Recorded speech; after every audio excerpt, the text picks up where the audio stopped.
Aujourd'hui, Inside fournit du matériel et du logiciel pour les fabricants de téléphones mobiles, fabricants d'autres consommateurs électroniques. Ce que l'on a annoncé en deux étapes.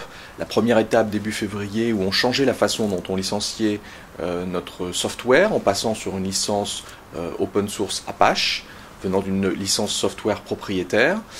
Et récemment, mi-avril, et lié au succès de la première annonce et l'intérêt du marché pour cette nouvelle approche, nous avons décidé de l'élargir et de passer à donc un open source project. La philosophie derrière OpenNFC, c'est très en ligne avec donc la philosophie d'Inside qui allait vers des standards ouverts. La raison pour laquelle nous sommes allés dans cette direction, c'est pour aider nos clients et nos partenaires et l'écosystème au sens large d'avoir des API non fragmentés et également d'accélérer l'adoption du NFC dans le marché.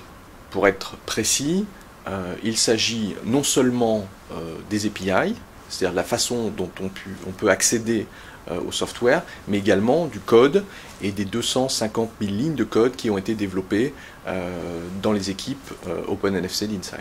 L'intérêt pour le fabricant, c'est d'utiliser et d'investir sur OpenNFC pour cette plateforme software et de ne pas être dépendant d'un seul hardware et de pouvoir utiliser plusieurs hardware.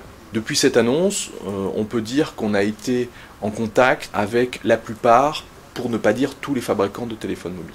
Très concrètement, à partir du 15 mai, n'importe qui peut aller sur le site sourceforge.net dans la rubrique OpenNFC et avoir accès au code et à la documentation.